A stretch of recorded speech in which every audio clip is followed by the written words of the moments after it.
person to another, and then across the country and across continents. And especially when that information is about vaccines or hydroxychloroquine, or, you know, in the context of this pandemic, my work has become, I suppose, even more relevant. Although I will say this whole concept of health hoaxes and medical myths is not new at all. It's been around for as long as we've been around. So even this book, which you kindly mentioned, that came out 2 weeks ago, Viral BS, Medical Myths and Why We Fall for Them, people keep saying to me, oh, that's so, your timing is so good, it's so relevant. And I'm like, yeah, but I actually started writing it 6 years ago, and I didn't know it would come out during a pandemic. But the way the book started off was because I would constantly get asked these questions. And, like, you know, as a newspaper reporter, you're kind of doing like breaking news stories, but at the same time, I'd get asked lots of questions consistently that weren't necessarily in the news. So questions about, do vaccines cause autism? Or even things about the environment, about lead in the environment, or about the chemtrails that airplanes leave in the sky. People would ask me questions about those. The big debate in medicine over e-cigarettes. In the UK, where I did my medical training, they get prescribed on the National Health Service. Whereas here in the US, I live in the Bay Area in California, where San Francisco is the first city in the US to ban e-cigarettes. So there's, you know, there's so much information out there, it can be very confusing. And so I wanted to write a book that does a deep dive into about 44 different questions, but does more than that, kind of really gets to the heart of, why do we believe the things that we believe? Why is it that stuff that is false can travel faster and farther than accurate information? And why is it that we'll believe something that's not true, even when people give us evidence to counter it? And we're all susceptible to that. And actually, there's evidence that shows that the higher your educational attainment, the deeper your cognitive biases can be. So it can be harder to convince you that you've believed something that's untrue than perhaps somebody with a lower educational attainment. So the book is really trying to make people more savvy and keep them safer by showing them, like, here's how you can dig into a newspaper headline or a story about a study. Here are things to keep in mind that are red flags for false information. And at the back of the book, there's a BS detection kit that kind of like summarizes it into, I think, 10 or 12 steps. Things that you can do to make yourself aware of, like, oh, this looks like it's factual versus no, this is misleading. And again, very relevant now, but it's something I've been studying and looking at for many years, because it's not a new phenomenon. It's just gotten a lot worse during the pandemic. So that's kind of like my overview of myself and like the book and how I came to write it and why I want people to have it, so that they are not as vulnerable to believing false information. But I'd love to answer any questions you have, maybe about viral misinformation or maybe about COVID-19. Anybody have any questions? Wave your hand or speak. I only can see. Doctor. Brandy. Brandy has her hand up. Brandy Kramer Fletcher.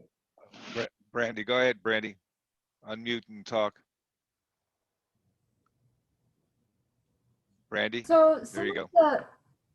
So some of the false information around, like the COVID vaccine, it's so some of it seems so unbelievable, but yet some people believe it. Like we've had someone that truly believes that after I get the vaccine, they must not be near me for a week because there's something in my DNA that will change and begin tracking this individual. And so I guess my question is, where does the false information even start? And is there a reason why someone would come up with something like, why someone would come up with something like that? Sure. So when we talk about false information, kind of like in the disinformation research world, we give them different categories. So we talk about misinformation versus disinformation. So I just want to like share that definition with you first before we jump into this question. Misinformation is false information that's shared without the intention of causing harm. So an example of misinformation is your neighbor saying to you, with COVID-19, I heard that if you gargle with salt water, you can't get infected, right? And hopefully your neighbor likes you, they're not trying to hurt you. But that in and of itself probably won't hurt you, right? Because gargling with salt water won't do anything.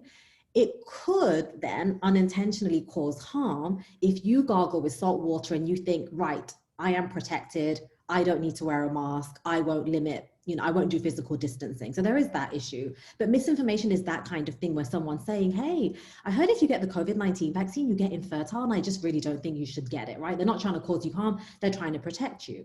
But on the flip side of false information, we also have disinformation.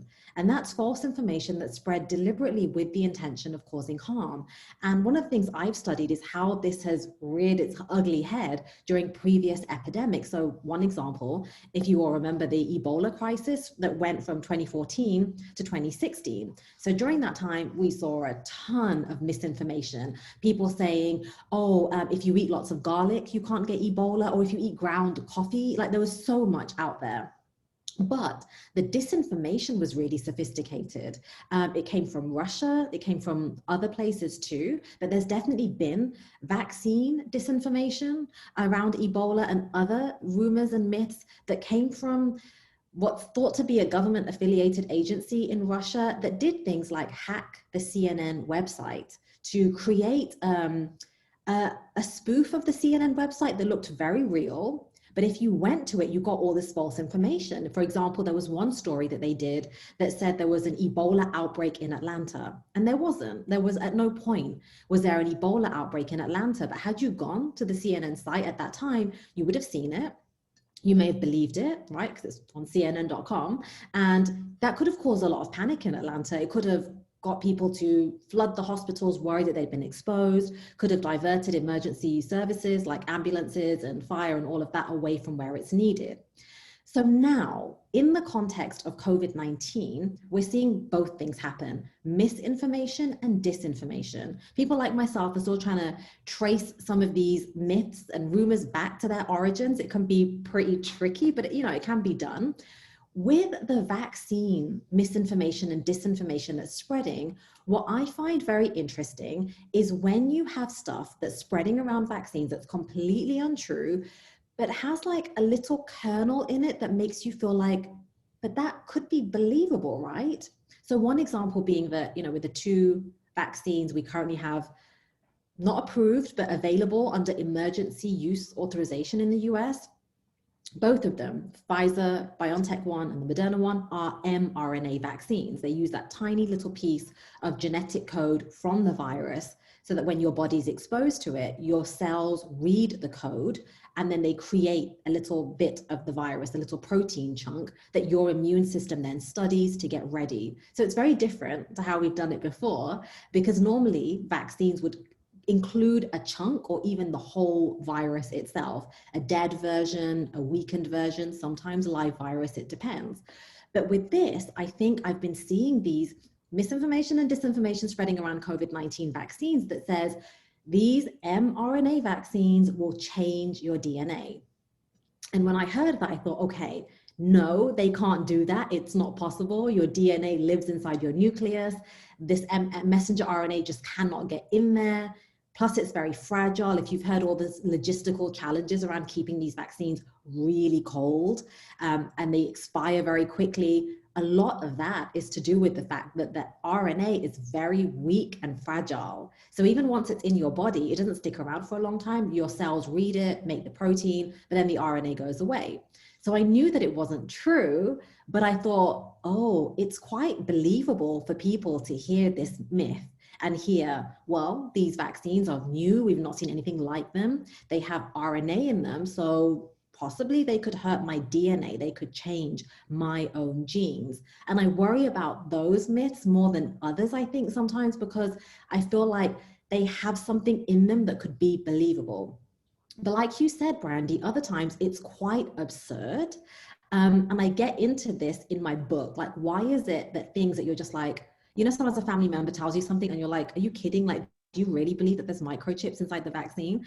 But the thing is, and I talk about this in the introduction chapter, And there are other chapters in the book that are not myths. They are things that have happened that are so bad that you would think that could never have actually occurred in history. So experimentation on people, for example, by doctors.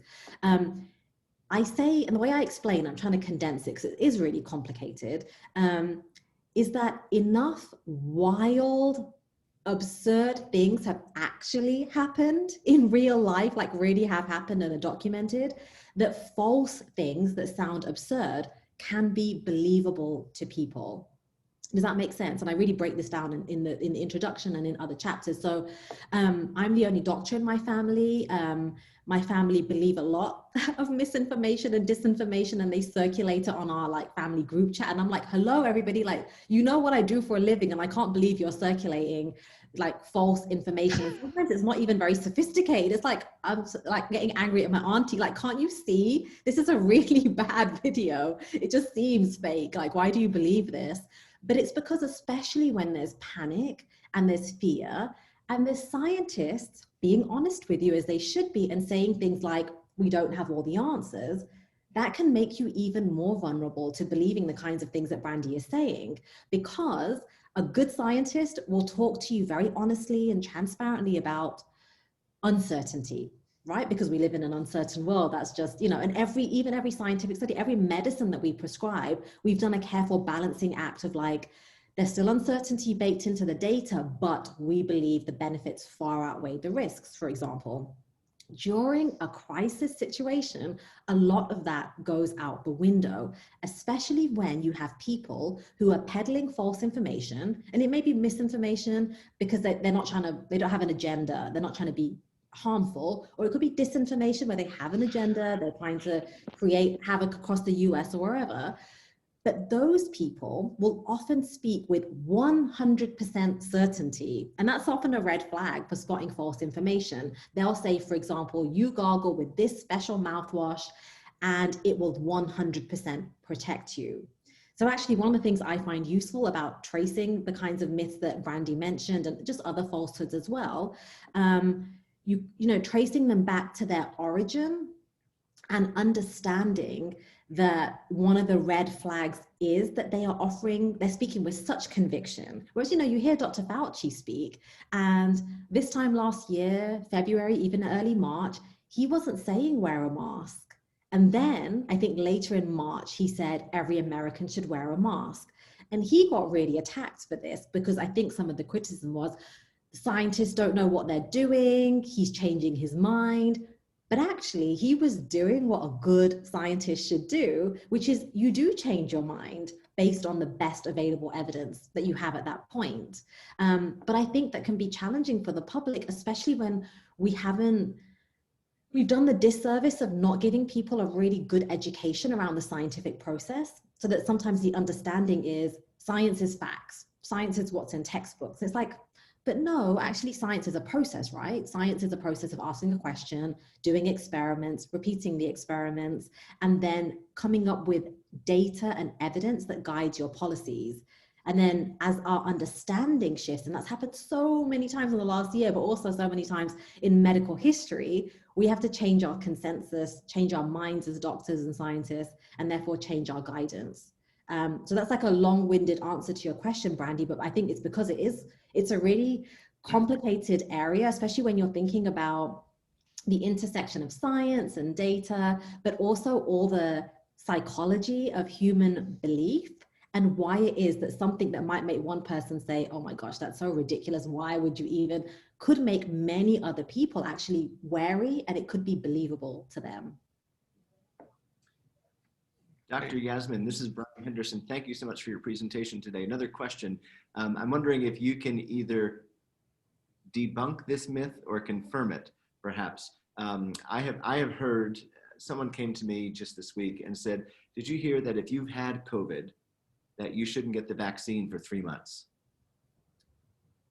Yeah, I think this was confusing based on some CDC guidance that came out. And I think there's been a lot of, some blatant wrong information that's come out, or CDC guidance or scientific guidance has been censored and, edited.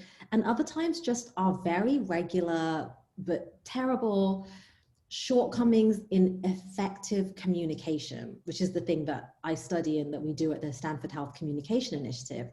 So where I think this comes from is a PowerPoint presentation that's available online and also just in some CDC reports where it said, we have these 2 vaccines available now in the US, and if you've had COVID, you likely, not guaranteed, but you likely have good levels of antibodies for at least 90 days after infection. And after that, it's not like it completely drops off, but it starts to wane in most people.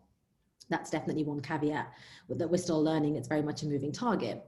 And so what the CDC guidance said was, if you want to wait for 3 months after infection before you get the vaccine, then you can do so.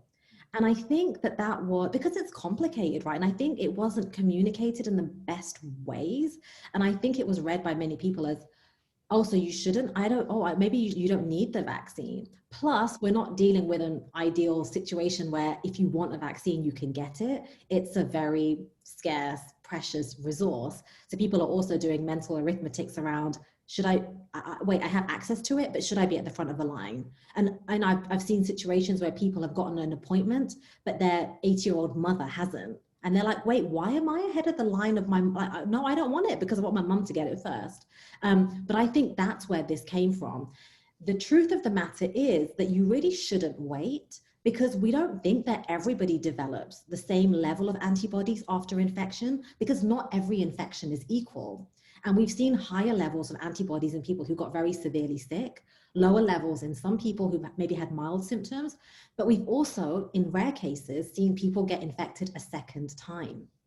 And sadly, some of those unlucky individuals have gotten much more sick the second time around. So I feel very lucky. I don't think I've had COVID, but I've had friends who have, and I've said to them, like, please don't, I'm so thankful you're recovered, but please don't, what's the phrase I'm looking for? Like, drop the ball, or, don't be complacent now, because you could still become infected. And that's why even if you've had COVID, as long as your symptoms are gone, then you should be getting vaccinated and not waiting 90 days after illness. Thank you for that question. Okay, thank you. Yes, Doctor, I read your last chapter, which says, does debunking a myth help spread it? And I'll tell you what, reading this chapter has me worried, even scared on how hard it is to change people's mind and with facts. Yeah, okay. I mean, my intention was not to scare you, but it definitely is so interesting why we humans are so weird and complicated when it comes to what we believe and what we don't believe. So in a nutshell, this final chapter asks the question, does debunking a myth help it spread? That I worry about a lot because I'm a professional debunker. So, and I felt like I had to address this in the book, because on the one hand, there's evidence that shows every time you repeat a myth, you're giving it a platform, you're giving it more oxygen. You might be repeating it to somebody who hasn't heard it before, right? It might be their first time coming across it. On the other hand, and I kind of fall more on this camp, there is a lot of evidence that shows when you debunk a myth, when you repeat a myth to debunk it carefully, it can do a lot. It can have a big benefit to the people who hear it, because you're dissecting it, you're analyzing it, you're saying, hey, even you may have heard this, you may have not, but here's what you need to know about why this is a myth. Here's why it's false. The things that probably concerned you about that chapter are when I get into the really fascinating studies about our psychology. So for example, there's this famous study from 2006, I think, by Brendan Nyhan, who's a political scientist.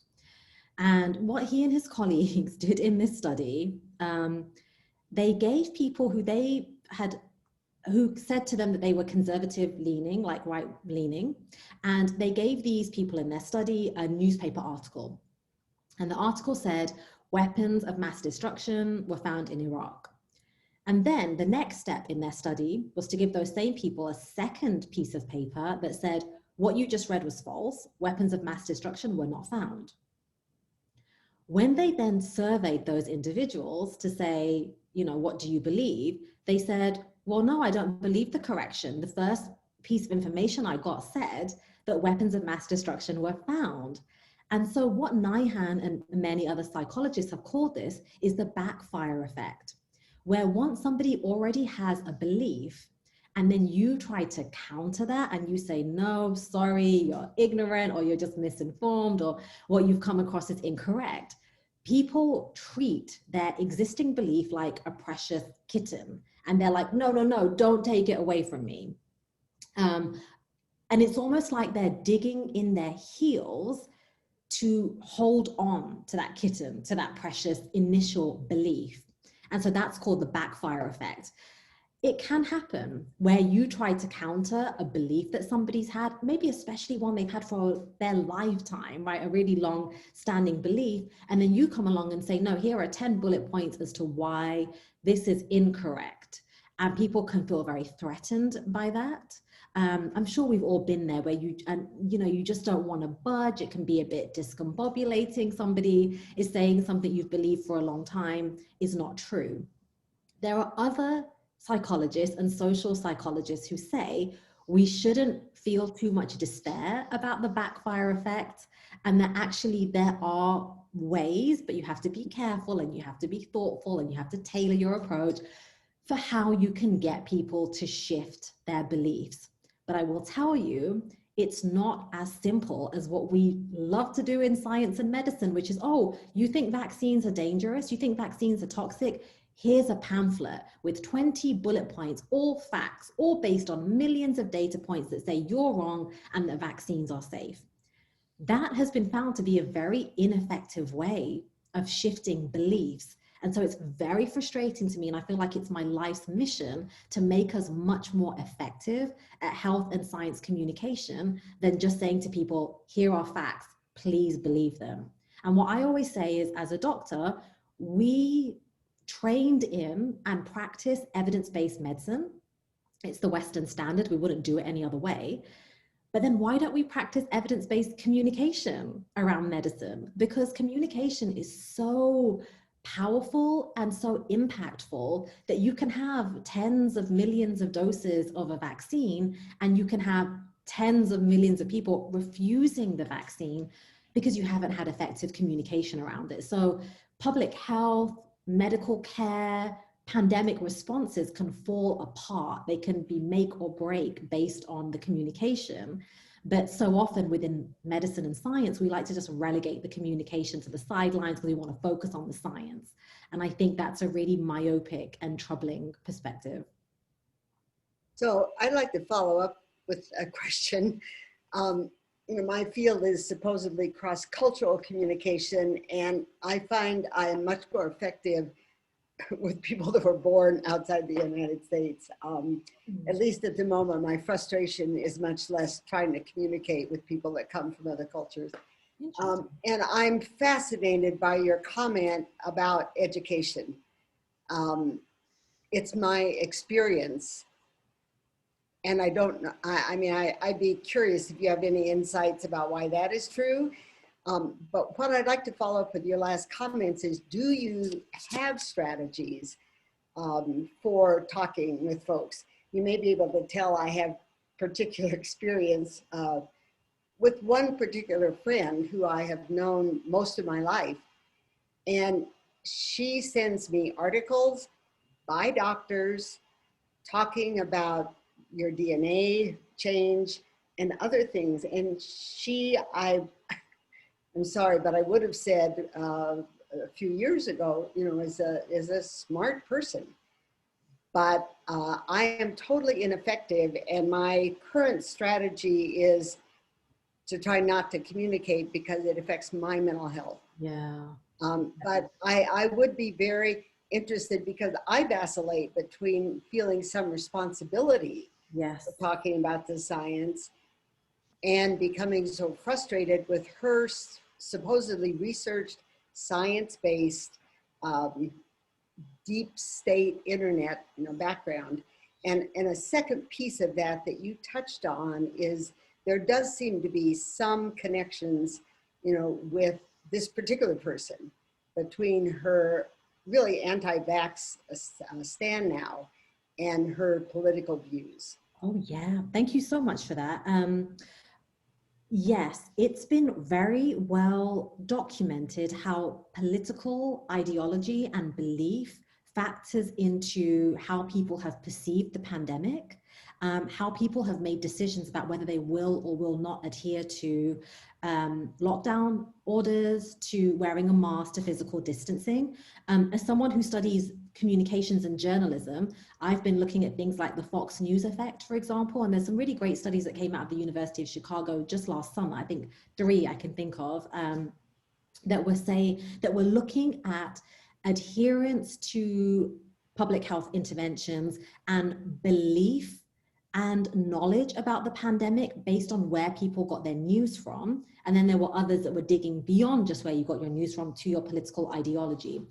I will say that I wrote an op-ed for the New York Times a few months ago about exactly that, what you're saying, where you have doctors who are spreading misinformation and disinformation and doctors falling for the hoaxes.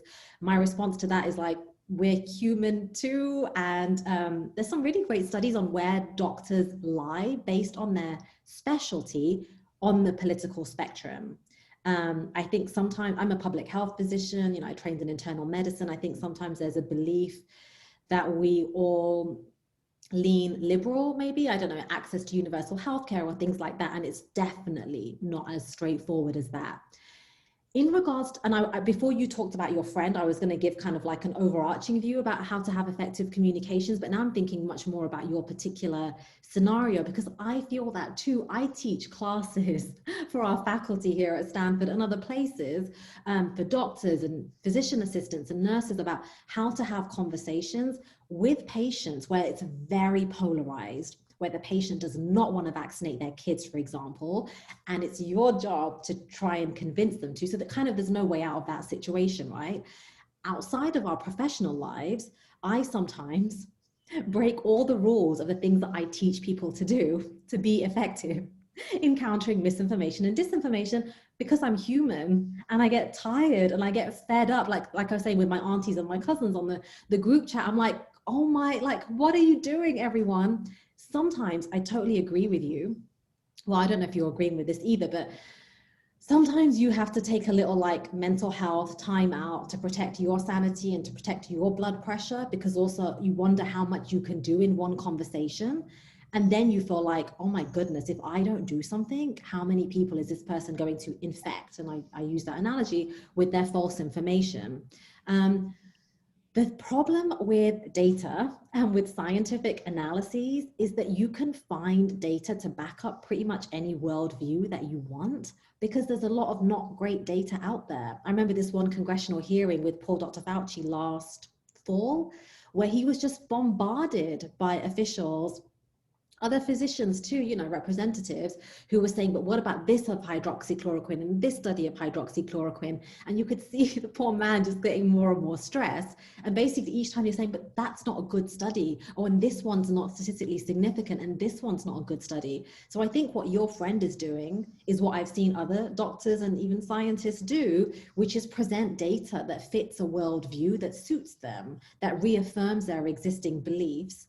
And yes, so I'm skirting around, aren't I? Like, how do you counter that? I think one of the things that I teach, and this is difficult, and so hear me out, is having empathy, which is very difficult when someone is saying like very false anti-vaccine things, and finding consensus. So I'm not saying this is a one-off 5-minute conversation. I tell the physicians here, the things I'm teaching you may not work in the first patient encounter, but what we're trying to do is keep people coming back, keeping avenues of conversation open, because what can happen, we've learned, with polarized conversations or conversations about polarized topics, pouring facts onto that polarized conversation is like pouring kerosene onto a fire. And so that tells us you could send your friend, and maybe you've done this, 36 studies that counter what she is saying to you, and it wouldn't do much. And actually, it might just shut off the communication with you. And so it's not a one and done thing. And you have to, because you are human and you are not a robot, and you have to look after your mental health in this awful pandemic, have to decide, I think, on case by case basis sometimes.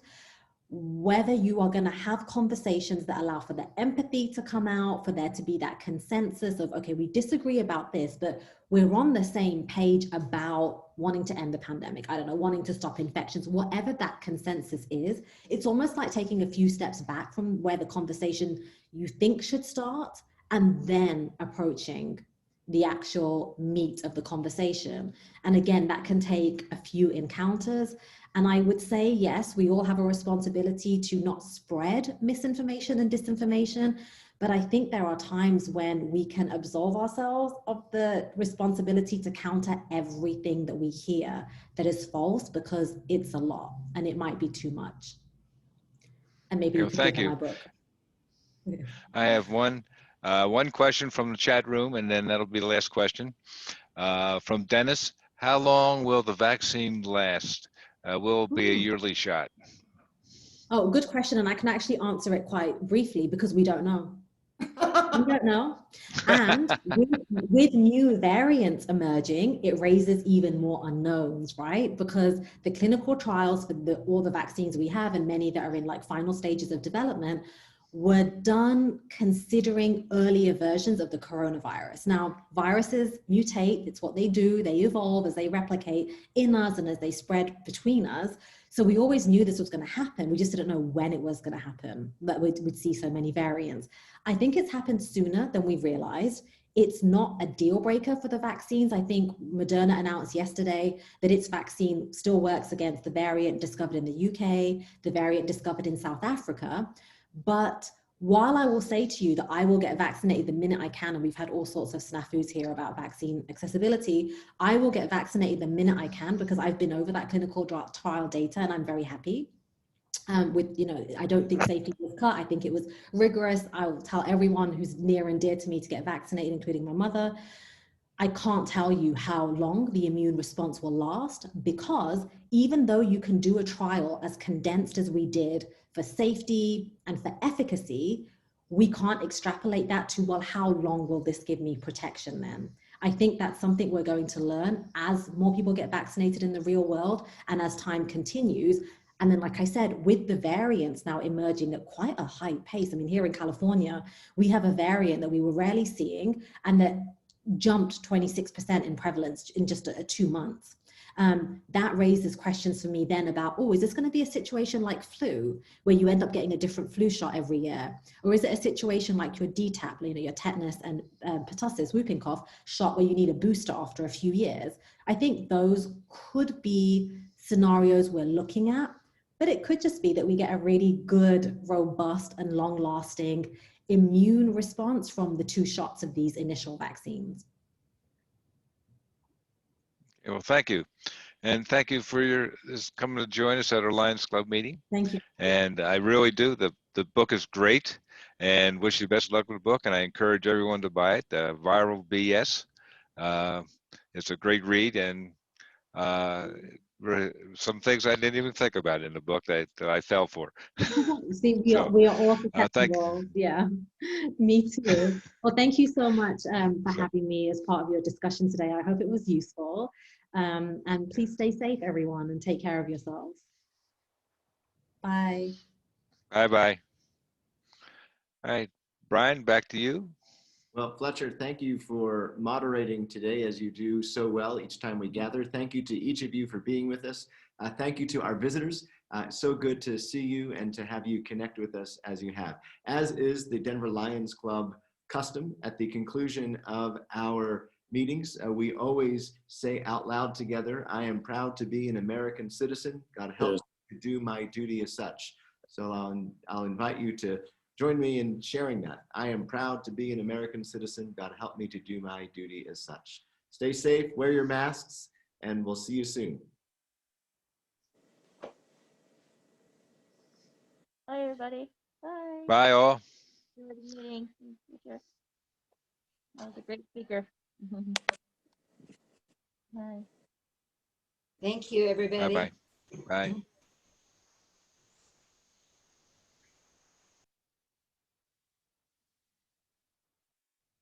Bye, Tish.